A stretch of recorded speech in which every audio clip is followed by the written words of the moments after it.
बघता येतं आपल्याला.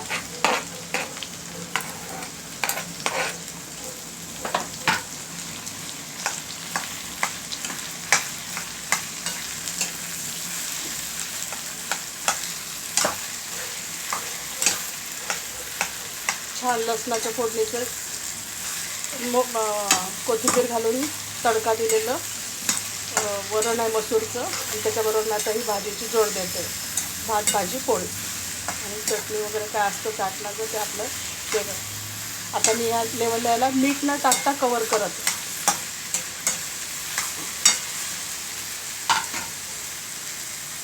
याचबरोबर मी आता याला हळद टाकून देते.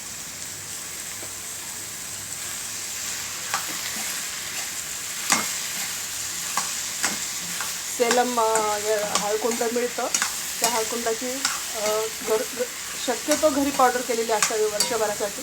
रक्तशुद्धीसाठी, कॅन्सरसाठी खूप उपयोगाची आहे हळद.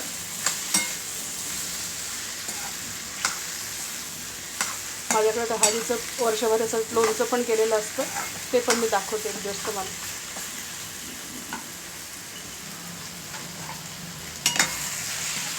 आता छान याला मी कवर करून ठेवते.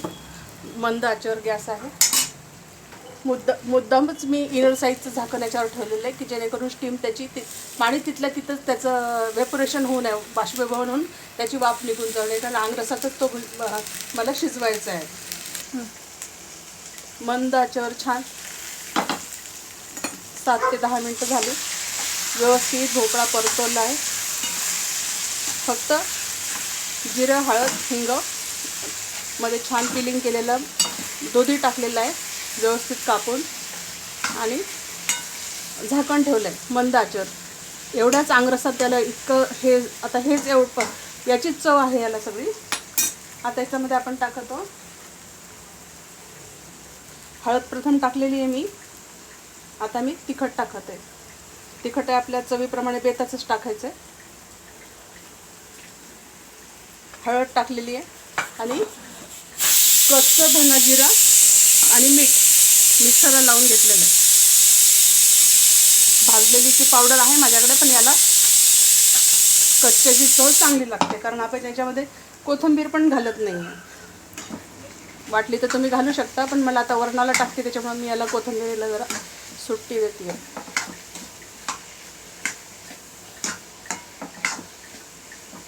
बस आता मीठ टाकल्याच्या नंतर याला जे परत पाणी सुटणार आहे एवढ्या ह्याच्यावर आपला भोपळा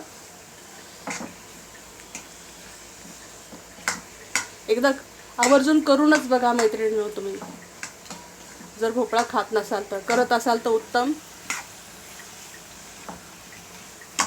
भोपळ्याच्या खूप प्रकारच्या भाज्या होतात, पण अगदी ही झटपट होणारी चविष्ट भाजी आहे. मी प्रथम जेव्हा लग्न करून या घरामध्ये आली तेव्हा इथं भोपळा कोणीच खात नव्हतं, पण अशा पद्धतीचा भोपळा म्हटलं की लहानांपासून मोठ्यांपर्यंत सगळ्यांना भोपळा आवडायला लागला. आणि मी पहिल्यापासून अगदी दुधी भोपळा पट्टीची खाणारी आहे, दुधी भोपळा शाकाहारी असल्यामुळे. तर अशा पद्धतीने तुम्ही आता मी याला अजून 5 मिनटं झाकून ठेवत आहे. तर अशा पद्धतीची तुम्ही दुधी भोपळ्याची भाजीचा समावेश जेवणामध्ये आवर्जून करावा. 12 महिनेच भोपळा उपलब्ध आहे, पण आता सध्या हिवाळ्यातला अगदी रसरशीत भोपळा आहे की ज्याला वरच्या पाण्याची काहीच गरज नाही. अशा पद्धतीने तुम्ही सुकी दुधी भोपळ्याची भाजी करून आपल्या कुटुंबासमोर आनंद घ्या. Please like, share and subscribe. Thank you. तर मैत्रिणींनो, आवर्जून अशा पद्धतीने भोपळ्याची भाजी करा आणि बरोबर एन्जॉय करा आणि हेल्दी लाईफ देण्याचा प्रयत्न करा. Please like, share and subscribe. Thank you.